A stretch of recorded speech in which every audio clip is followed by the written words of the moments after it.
자, 오늘은 창조에 대한 이야기인데요. 오늘 이야기는 둘로 탁 나뉠 것 같아요. 믿음의 은사가 있는 분들은 아멘 하면 끝나요. 그죠? 뭐 고민이 필요해요? 아멘이지, 그잖아요. 예, 이게 저렇게까지 해가면서 믿어야 되는 거야? 아마 이런 생각이 드실 거예요.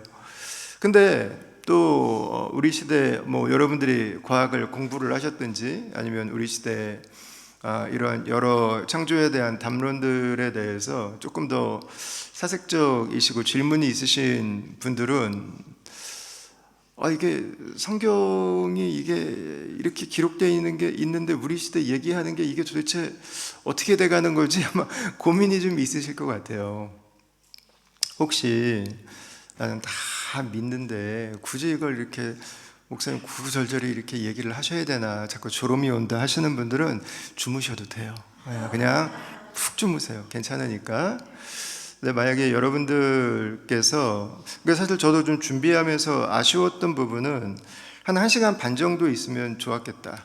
그럼 그냥 제가 이 본문을 특별히 창세기 1장 1절 말씀을 저는 제가 개혁주의적인 입장, 그리고 저는 전통적인 성경을 하나의 말씀으로 받아들이는 그 입장에서 여러분들과 함께 이 말씀을 나눌 텐데, 제가 가지고 있는 관점이 왜 이렇게 되는지에 대해서 여러분들에게 조금 더 차근차근 설명을 해드리고 싶은, 설득을 해드리고 싶은 마음은 간절하나 1시간 반이면 2부 예배가 시작돼야 되는 시간이기 때문에 불가능하고, 30분 안에 너무 압축하다 보니까 어떤 분들에게는 조금 아쉬운 부분도 있을 것 같아요. 근데 여러분들이 오늘 본문이 말하는 의미가 무엇인가, 그리고 이렇게도 믿을 수 있구나, 믿어도 되겠구나 라고 하는 확신만 딱 가지신다면 오늘 저의 이 설교는 성공일 것 같아요. 그래서 이 두 극단 사이에서 제가 자리를 어디쯤 잡아야 될까를 놓고 고민이 좀 많았어요. 근데 여러분께서 그것들을 좀 참고해 주시고,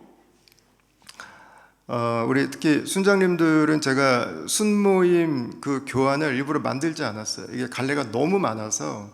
그래서 아예 그냥 스크립트를 올려드리고 그 안에서 좀 같이 대화할 수 있는 여지들을 좀 만들면 좋지 않을까 싶은데, 어쨌든 제가 함께 나누는 이 의도들을 여러분께들이 좀 잘 이해해 주셨으면 좋겠어요. 자, 모세는 창세기를 선포로 시작합니다. 그죠? 창조하시니라예요. 니라. 여러분 창조하신 것 같아요. 이렇게 하지 않아요. 창조하시니라.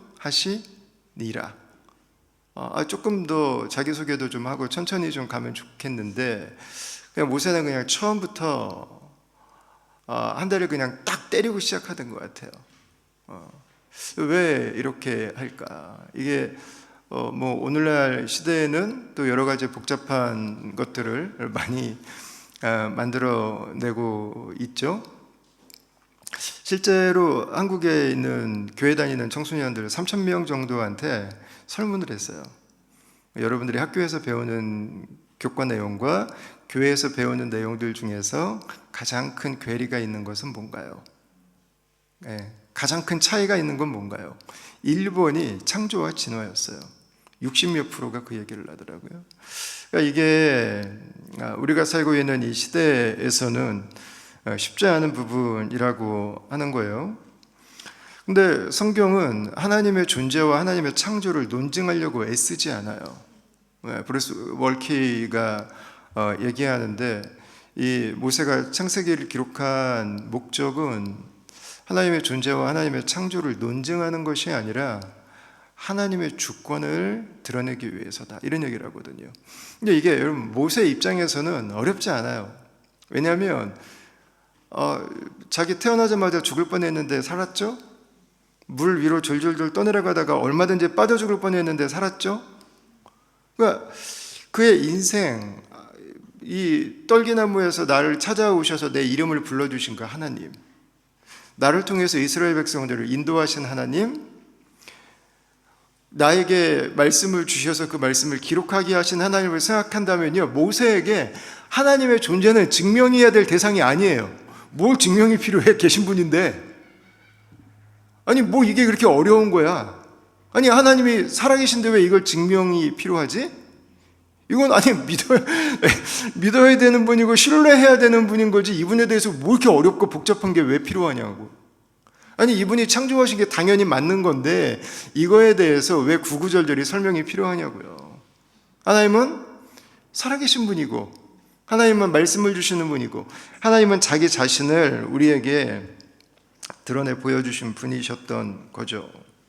그러니까 모세가 하나님께 하나님이 누구신지에 대한, 우리는 이걸 계시라는 용어를 써요, 그죠?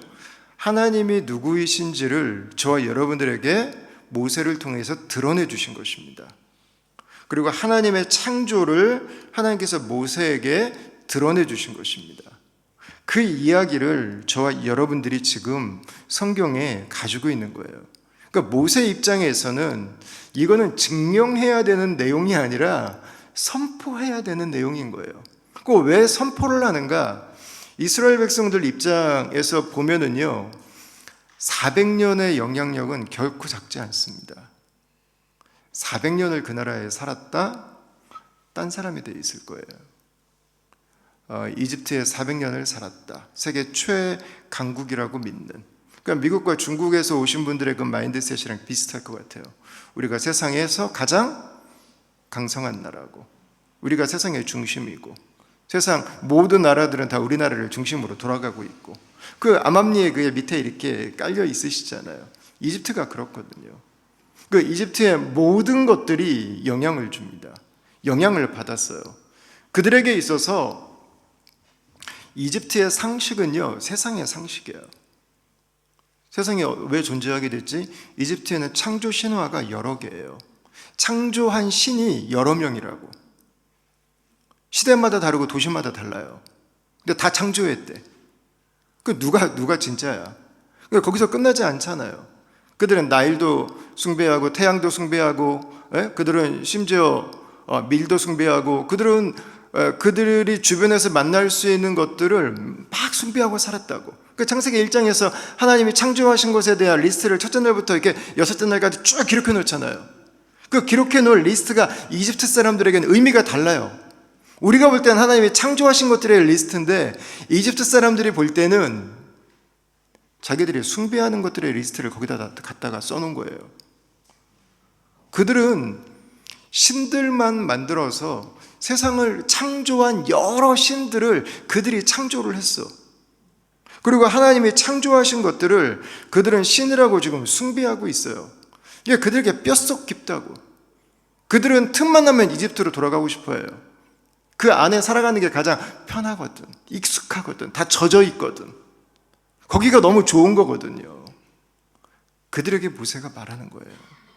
세상의 창조주는 하나님, 그분이시라고. 더 가시라고. 도시마다 시대마다 당신들이 만들어낸 그 수많은, 대부분 물에서 태어나거든요. 창조신들이, 이집트 신화는 물에서 태어난 그 창조신들이 아니라 여호와 하나님께서 창조주시다. 여러분들이 숭배하고 있는 그것들은 하나님께서 지으신 것이다, 이렇게 말하고 있는 거죠. 자, 그래 모세가 선포하는 거예요. 앞으로를 생각하면 더 암담하죠. 이들이 가나안에 들어갑니다. 가나안은 굉장히 저급한 종교 시스템이 있습니다. 거기는 이제 농사를 지으니까 뭐 목축을 하려고 해도 결국은 풀이 자라나야 되잖아요. 뭐 우리 올리브 오일 좋아하는데 뭐 올리브가 자라든 밀이 자라든 뭘 하려고 그래도 어쨌든 비가 중요하거든요. 그러니까 가나안의 종교는 바알이었어요. 바알. 아주 저급합니다. 저속합니다. 제가 여러분들에게 이 시간에 그 종교의 시스템을 설명하기조차 민망할 정도로 인간의 본성과 말초신경에 극단적으로 몰두해 있어요. 거기에는 누가 세상을 창조하셨대? 이런 사색적이고 철학적인 질문도 없어요. 그냥 먹고 사는 게 최고고 내가 잘 되는 게 최고고. 그들은 바알 종교 시스템 안으로 들어가요. 살로 지금 그 땅을 향해 간다고.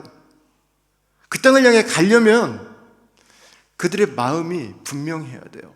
그렇지 않으면 세상의 현실 논리에 휩싸여 가지고 하나님의 백성이 본능만 가지고 있는 동물 수준의 삶을 벗어나지 못하거든요. 종교라는 이름으로. 여러분, 그런 거예요. 그들에게 모세가 말하는 거예요. 하나님이 계신다고. 하나님이 살아계신다고. 하나님이 이 세상을 창조하셨다고. 그럼 가나안에는 창조 신화가 없나요? 없어요. 대신에 그들에게 가장 큰 영향을 주었던 건 바벨론의 창조 신화인 엘루말릿이에요. 이 창조 신화는요, 신들이 싸우는 거예요. 전쟁을 해요. 그래서 서로를 끔찍하게 죽여요. 대낮부터 이런 얘기해서 너무 미안한데, 내장이 은하수가 되고 이런 이야기, 그런 아름다운 이야기가 이 창조 그 신화의 내용이에요. 인간은 신들이 부려먹기 위해서 만들었어요. 노예로 만든 거예요. 그 인간의 존재거든요. 그 영향을 가지고 있다고. 그럼 모세는 정신 차리라고 말하는 거예요. 그들이 깊게 담겨져 있다 나왔던 이집트의 신화들도, 그들이 앞으로 가나안에 들어가서 살아가게 될 지극히 현실지향적인 바알 종교도, 가나안에 영향을 준 그 바벨론의 끔찍한 신화들도 이 세상이 왜 존재하고 있는지, 우리가 왜 이 땅을 살아가고 있는지에 대한 이유를 설명하지 않는다는 거예요. 하나님이 살아계시고 하나님이 이 세상을 지으셨다. 모세는 지금 그걸 이스라엘 백성들에게 선포하는 거예요. 그 하나님을 기억하라. 그 하나님 안에서 살아가라. 그 저급한 우상덩어리 붙들고 살지 말고 본성에 질질 끌려가면서 하나님이 우리를 지으신 그 흙의 형상에 충실하게만 살지 말고, 그 싸우고 노예로 부려먹는 그 모습에 매혹되지 말고 하나님을 생각하고 살고 하나님으로 살라. 하나님 앞에 살라. 하나님 백성답게 살라. 이렇게 말하고 있는 거예요. 그들의 라이프 스타일, 그들의 믿음에 길들여지지 말아라. 하나님 그분 앞에 그분의 백성으로 살아가라고 말씀하고 있는 거죠. 하나님이 세상을 창조하셨다라는 것은 과거의 창조만을 의미하지 않습니다. 창조하셨다고 하는 것은 무에서 만드셨기 때문에 그분은 크리에이터지만 동시에 오너예요. 그죠? 그분이 만드신 것의 질서를 만들어 가시죠. 그리고 주관하시고 로드, 주님이시죠. 그리고 그분은 다스리시죠. 통치자시죠. 중요한 건 지금도예요. 지금도. 세상을 창조하신 하나님은 지금도 여러분들의 하나님이시라는 거예요. 세상을 창조하신 하나님은 지금도 나와 여러분들의 하나님이시라는 거예요. 모세는 지금 그 말을 하고 싶어 하는 거죠. 지금도 하나님은 살아계신다. 세상을 창조하신 하나님은 지금도 우리의 주인 되신다는 거예요. 디이즘 같은 그 이신론의 체계에서는 하나님의 역사 속의 개입을 받아들이지 않죠. 이 유럽의 그 이성에 충실한 사람들이 만들어낸 이론입니다. 하나님은 세상을 태엽을 감는 시계처럼 만들어 놓으시고 떠나셨다. 그래서 하나님의 역사 속 개입은 존재하지 않는다. 마치 이 창세기 1장 1절 말씀을 그렇게 이해하는 분들도 있죠. 어떤 분들은 그냥 이 내용을 객관적 사실로만 받아들이는 분들도 있어요. 그냥 정보 주는 거 아니에요? 어떤 분들은 이 내용을 문학적 표현으로 이해하는 분들도 있습니다. 여러분, 그러나 모세가 지금 이 사실을 밝히는 이유는 과거에 있었던 일을 말하기 위해서가 아니에요. 우주를 역사를 시작하신 하나님은 지금 이집트를 나와서 광야를 걷고 있는 이스라엘 백성들과 함께 하신다. 이 광야에서 들어가게 될 가나안 땅에서도 하나님은 만유의 주시고 만왕의 왕이시고 여러분들과 함께 하실 것입니다 라고 하나님에 대해서 지금 선포하고 있는 것이죠. 여러분, 하나님은 영원하십니다. 그 하나님께서 이 세상을 만드신 것입니다. 그러니까 이 세상에는요, 시작이 정확하게 있어요. 역사는, 우주는 출발점이 있습니다. 하나님께서 이 세상을 만드신 거예요. 근데 이것들은 오늘날 우리가 살고 있는 시대에도 좀 고려가 돼야 되는 부분이에요. 왜냐면 1960년대까지 주류 천문학계는 우주는 변하지 않는 거라고 받아들였어요. 그게 웨스턴의 주류 천문학계가 가지고 있던 입장이었어요. 그러니까 이 우주는 딱 결정된 이대로 존재하고 있어. 영원 전부터 지금도 앞으로도 우주는 딱 이 모양으로만 있을 거야 라고 했어요. 처음에 빅뱅을 주장했던 분은 처음 빅뱅을 주장했던 분은 신부님이었고, 그 다음에 이제 에드윈 허블과 함께 이제 그 크리스천 과학자 집단들이 그것에 대해서 이제 발표를 하면서 이게 또 공식화가 되죠. 근데 그게 20세기 초반인데 1960년대까지요, 주류 과학자들은 없음에서부터 무엇이 나왔다고 하는 개념 자체를 받아들이지 않았어요. 지금은 이제 이걸 무실론 그 과학계에서 더 많이 이야기를 하는 측면들이 있는데, 분명한 건 뭐냐면 우주는 고정된 상태로 존재하지 않는다. 무에서부터 만들어진 것이다. 그리고 성경은 말씀하고 있는 거예요. 하나님은 이 세상을 시작하셨다. 하나님이 이 세상을 만드셨다. 하나님이 이 세상의 주인이시다. 하나님께서 이 세상의 공간과 역사 속에 찾아오셔서 하나님의 나라를 지으시고 하나님의 성전을 지으시고 하나님께서 통치하시는 거죠. 그게 모세가 하나님께 받아서 알게 된 세상의 이야기예요. 하나님께서 모세에게 계시로 주신 바로 그 이야기인 거죠. 그리고 성경이 말합니다. 히브리서 11장 3절 말씀 우리 같이 한번 읽어볼까요? 시작. 믿음으로 모든 세계가 하나님의 말씀으로 지어진 줄을 우리가 아나니. 우리가 어떻게 하나님의 창조를 알게 될까? 하나님께서 계시로 주신 것입니다. 하나님이 살아계신 것을 스스로 드러내 주셨고, 하나님이 세상을 창조하신 것을 모세에게 하나님께서 계시로 말씀해 주신 것입니다. 세상의 시작, 창조의 과정, 생명의 탄생, 근원, 그 모든 것에 하나님이 계시다고 하는 것을 말씀해 주고 있죠. 그 기록된 계시가 성경이죠. 하나님은 없음에서부터 이 세상을 창조하셨습니다. 우리 사람은 있는 걸 가지고 무엇인가를 만들잖아요. 그죠?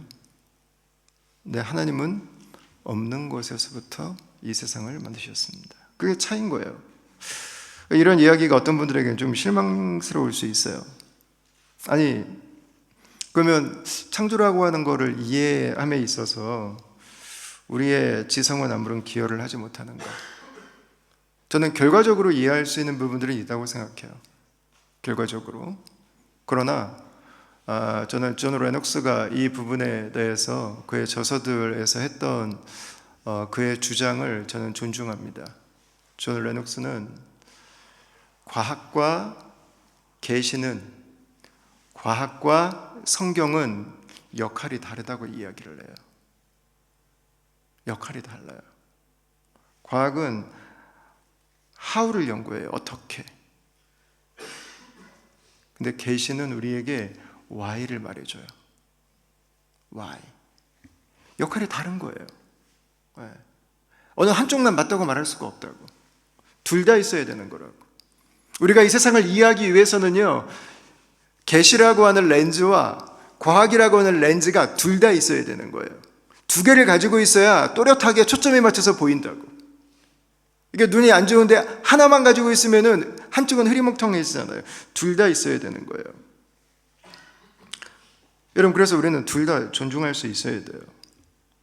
과학의 결과물로 계시를 재해석할 이유가 없어요. 성경이 이러니까 과학자들에게 이런 방식으로 연구하라고 압력을 넣을 필요가 전혀 없어요. 결국은 하나님 안에서 맞으실 거예요. 자, 성경은 하나님의 세상을 창조했다고 말하는데 어떻게 창조되었나? 5절을 한번 보세요. 5절 같이 한번 읽겠습니다. 시작. 하나님이 빛을 낮이라 부르시고 어둠을 밤이라 부르시니라. 저녁이 되고 아침이 되니 이는 첫째 날이니라. 아멘. 하나님이 세상을 어떻게 창조하셨나? 저녁이 되고 아침이 됐다. 이건 유대인들의 전통적인 유대인들의 하루 계산법입니다. 24시간. 이게 성경에 보면 우리가 잘 아는 것처럼 6일 6번 반복돼요. 그래서 6일 동안 세상을 창조하셨다라고 이야기를 합니다. 저는 그냥 성경의 기록을 믿습니다. 믿지 못할 이유가 없어요. 창세기가 기록되고 나서 지금까지 인류 역사 속에 거의 99.99%의 시간 동안 성도들은, 믿음의 사람들은 하나님이 6일 동안 세상을 창조하셨다고 하는 것을 믿는데 아무런 거리낌이 없었어요. 오늘날 이렇게 과학적인 수준들이 많이 올라가다 보니까 이제 최근에 몇십 년 된 거죠. 그러면서 이제 다른 해석들이 나오기 시작했어요. 이걸 받아들이지 않는 첫 번째는 무신진화론이 있죠. 그죠? 여러분 잘 아시는 것처럼 45억 년, 138억 년을 말하는 겁니다.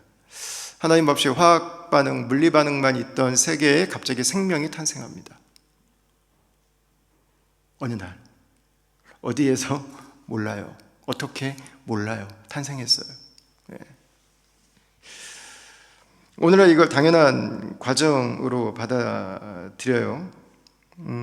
그리고 어떤 과학이라고 하는 학문에 대한 성취는 하나님을 신을 설정하지 않기 때문에 진화주의 위에 있을 가능성이 높죠. 아마 우리 중에서도 사이언스를 전공하신 분들은 그 기초 위에 학문을 할 거예요. 이게 신학은 아니기 때문에.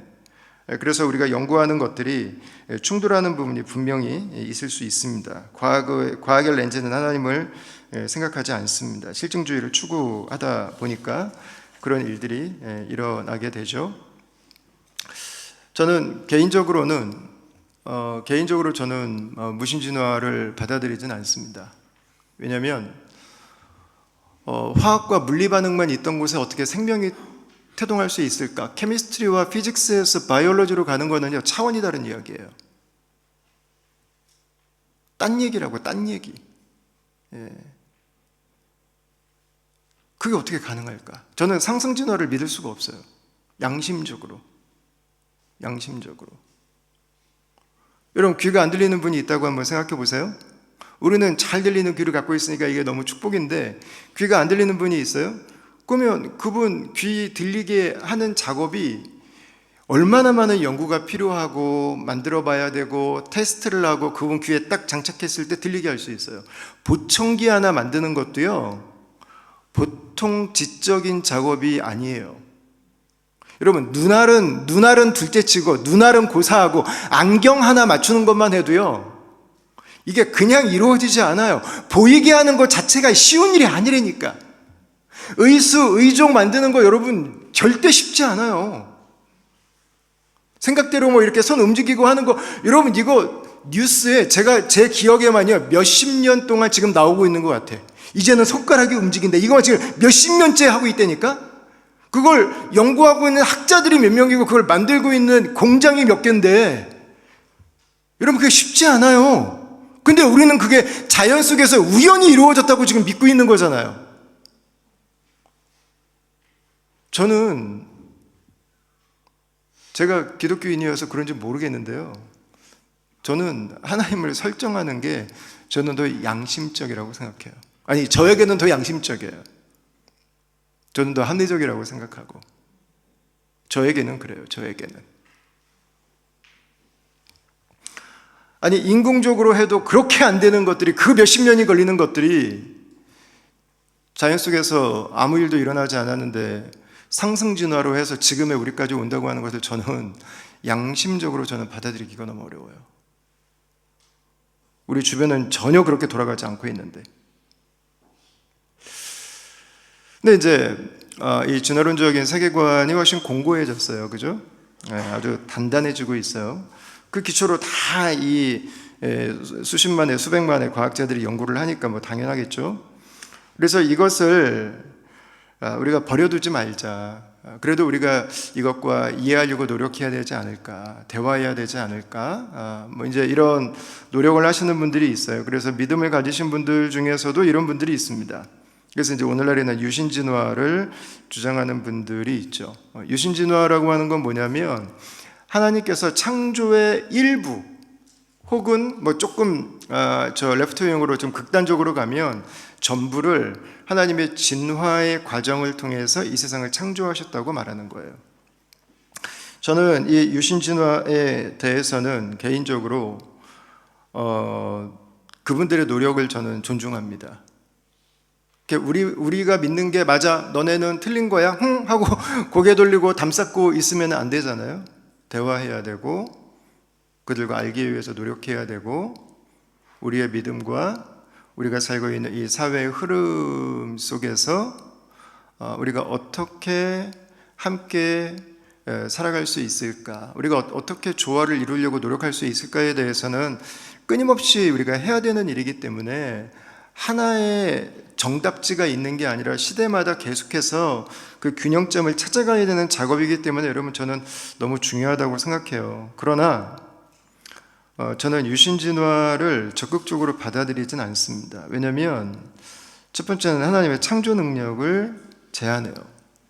하나님은 6일 동안 뭐 젊은 주고 늙은 주고 말하는데, 하나님은 6일 동안 가장 안정되고 완전한 형태로 우주와 지구를 만드실 수 있는 분이에요. 엘로힘이라고 하는 그 전능자의 이름은 그걸 가능하게 하는 분입니다. 물이 어떻게 포도주가 될 수 있었을까? 여리고가 어떻게 무너질 수 있었을까? 하나님이시기 때문에 가능하죠. 하나님이 만드신 모든 것들을 다 성체로 만든 것을 보면 알 수 있어요. 하나님이 없이 보면 한 45억 년 걸렸겠는데, 근데 하나님은 가장 완숙하고 가장 안정된 모습으로 그 시간 안에 충분히 만들 수 있는 분이라는 거죠. 굳이. 두 번째 유신진화는요, 창조와 결국은 어긋납니다. 왜냐하면 성경은 하나님이 이르시되라고 했는데, 유신진화는 하나님이 우연히 이루어진 선택적 진화를 통해서 이 세상을 만들었다고 말씀하고 있는 거거든요. 결국은 진화라고 하는 과정이 하나님이라고 말하는 그 자연주의자들의 주장과 크게 달라지지 않아요. 끝으로 가면 그래야 될까? 라는 거죠. 그냥 하나님은 말씀으로 이 세상을 창조하실 수 있다. 그거 보는 게 저는 더 납득이 돼요. 세 번째는 인죄론과 이제 구원론, 신학적인 부분인데요. 아담이 첫 번째가 아니라면 여러 가지 이제 네안데르탈인인가, 뭐 아니면 요즘에 많이 뉴스에 나오고 있는 뭐 호모 날레딘가, 뭐 에렉투스인가, 뭐 사피엔스인가, 도대체 첫 번째로 죄를 지어서 우리가 죄 가운데 있고 예수 그리스도께서 이 땅에 오실 만큼 이 중요한 사안이 벌어지게 했던 그 중심에 있는 존재는 도대체 누구냐는 거예요. 성경은 죄 때문에 우리에게 죽음이 찾아왔다고 말했는데 이미 수백만 번, 수천만 번, 수억 번의 죽음이 지나가고 난 다음에 그 다음에 죄가 찾아오는 거라고. 예수 그리스도께서 오셔야 될 근거가 어떤 포인트인 거지? 그분의 구원은 도대체 누굴 위한 거지? 그 뒤에 신학적인 모든 라인들이요 다 꼬여버리기 시작해요.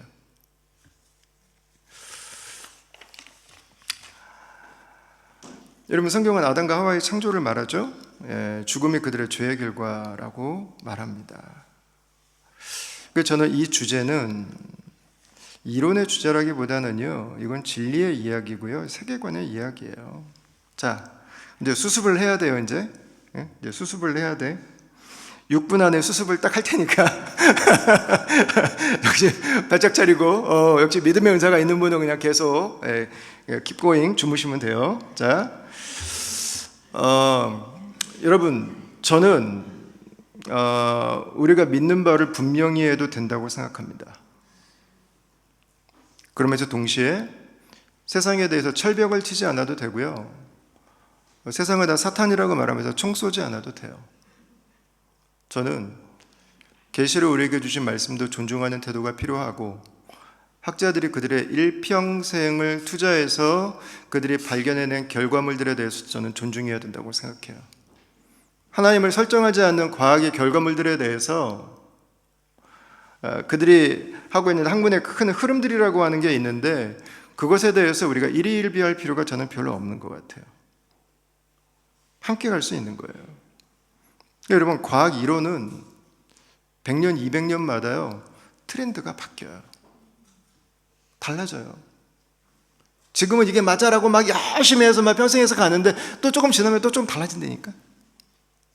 그 역사를 계속 과학사를 한번 봐요. 여러분 계속 바뀌어요. 계속. 하나의 흐름으로 가지 않는다니까. 우주는 절대 변하지 않아. 1960년대, 70년대까지 주류 천문학계가 그걸 계속 주장했다니까요. 80년대 넘어오면서 바뀐 거예요. 시작이 있었겠네? 지금은 있다잖아요. 있다. 지금은. 이거 주장하지 않는 무신론 천문학자가 어디냐고. 여러분, 지금의 과학적인 성과들로 너무 성급하지 않았으면 좋겠어요. 연구하실 수 있도록 그분의 결과들에 대해서 10년, 20년 그분들의 수고에 대해서 감사할 수 있으면 좋겠어요. 하나님이 지으신 피조세계를 발견하고 연구해가는 그분들의 수고가 여러분 우리 인류의 삶에도 얼마나 중요한 역할들을 해요. 저는 특별히 이 부분에 대해서 제가 좀 생각하는 거는요, 중세가 지나고 르네상스와 계몽주의가 일어났을 때예요.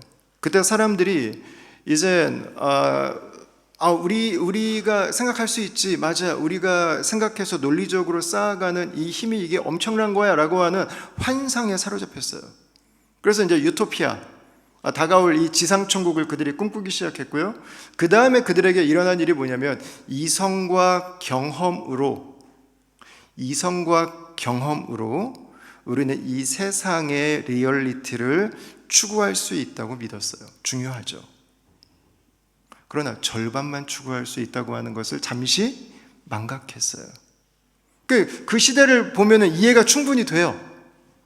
이 캐톨릭의 압제 속에서 성경도 번역하면 안 되고 생각하면 안 되고 가르쳐주는 대로 믿어야 되고 그 상황 속에서 우리가 마음껏 사고할 수 있는 자유는 그들에게 엄청난 사건이었을 거예요. 근데 그들이 결국 한 일은 뭐예요? 야, 이성과 경험으로 검증되지 않은 것들은 다 가짜야. 받아들이지 마였어요. 그 결과가 뭐죠? 창세기, 야 무슨 홍해가 갈라져 웃기냐 하고 있어. 야, 다 찢어버려 그거. 선지자들, 야, 그거 내가 보니까 약간 좀 감정에 사로잡힌 약간 좀 이렇게 좀 맛이 좀 간 사람들인 것 같아. 야, 선지자 다 찢어버려. 뭐 물 위를 걷고 죽은 사람이 살리고 무슨 말도 안 되는, 야, 복음서 다 찢어버려. 여러분, 그게 계몽주의와 르네상스 이후에 그들이 했던 일이었어요. 이성과 경험이 중요한 건 맞죠. 그죠? 그 발견이 오늘날 우리가 살아가는 세상의 기초를 놓았죠. 그렇다고 성경이 없어졌어요? 그렇지 않아요. 하나님의 계시는 없어지지 않아요. 하나님의 진리는 영원한 거예요. 레녹스가 말하는 것처럼 과학적 발견으로 성경의 계시를 재해석하려고 하는 건 굉장히 위험할 수도 있어요. 그들을 이해하고 존중하고 대화하기 위해서 노력하고, 그러나 하나님의 진리를 그것 때문에 양보할 필요는 굳이 없다. 저는 이 창세기 1장 1절 말씀은 이집트를 나와서 가나안을 향하는 이스라엘 백성들뿐만 아니라 수많은 이론과 사상들이 춘추전국 시대를 보내고 있는 저와 여러분들에게도 주시는 말씀이라고 믿어요. 여러분, 그리고 이 믿음은 단순히 세상이 어떻게 시작되었는가에 대한 지식이 아니에요. 이 말씀은 역사 속의 뒤로 계속 이어져 갑니다. 죄로 인해 무너진 세상에 하나님이 찾아오시죠. 그게 요한복음입니다. 요한복음 1장을 한번 보세요. 태초에 말씀이 계시니라. 이 말씀이 하나님과 함께 계셨으니 이 말씀은 곧 하나님이시니라. 그가 태초에 하나님과 함께 계셨고 만물이 그로 말미암아 지은 바 되었으니 지은 것이 하나도 그가 없이는 된 것이 없느니라. 10절입니다. 그가 세상에 계셨으며 세상은 그로 말미암아 지은 바 되었으되 세상이 그를 알지 못하였고 자기 땅에 오매 자기 백성이 영접하지 아니하였으나 영접하는 자고 그 이름을 믿는 자들에게는 하나님의 자녀가 되는 권세를 주셨으니. 아멘. 여러분, 요한은 선포합니다. 하나님께서 말씀으로 이 세상을 창조하셨는데 그 말씀이 육신으로 이 땅에 오셨다는 것입니다. 우리를 다시 이 세상을 창조하신, 이 세상을 다스리시는, 이 세상의 오너가 되시는, 이 세상의 주가 되시는 그분에게로 저와 여러분들을 인도하기 위해서입니다. 근데 사람들은 예수님을 믿지 않았습니다. 하나님은 세상의 창조주로서 역사의 주관자로서 역사를 회복하기 위해 하나님이 하실 일들을 하셨어요. 근데 사람들은 예수님에게 관심을 갖지 않습니다. 오늘 이 부분은 지나갔는데 3절, 4절에 보면 하나님이 빛을 만드시거든요. 태양이 몇째 날 만들어지죠? 자, 주일학교 선생님들, 태양이 몇째 날 만들어져? 주일학교 선생님들, 태양이 몇째 날? 예? 넷째 날 만들어지죠? 예. 이 빛은 어디서 왔어요? 하나님의 영광의 빛이죠. 하나님께서 비춰주신 빛. 어둠 가운데 하나님의 살아계심을 드러내는 빛. 하나님의 존재를 선포하는 빛. 오늘날 우리에게 필요한 빛인 것 같아요. 혼란한 세상에 다양한 지식이 있어요. 그러나 진리는 흐릿해지는 세상. 여러분, 이 창세기 1장 1절에 선포된 말씀은 저와 여러분들에게도 주시는 하나님의 말씀입니다. 하나님의 계시입니다. 그분의 진리예요. 창세기 1장 3절의 빛이 저와 여러분들에게도 비춰지기를 바랍니다. 주님께서 지금도 살아계신 하나님이심을, 창조주가 우리 가운데 찾아오셨음을, 그리고 다시 그분을 만날 그 날을 기다리며 저 여러분들이 살아가고 있음을 고백하는 그런 저 여러분들이 될 수 있기를 바랍니다. 예수님을 믿는 믿음을 주시기를 바랍니다.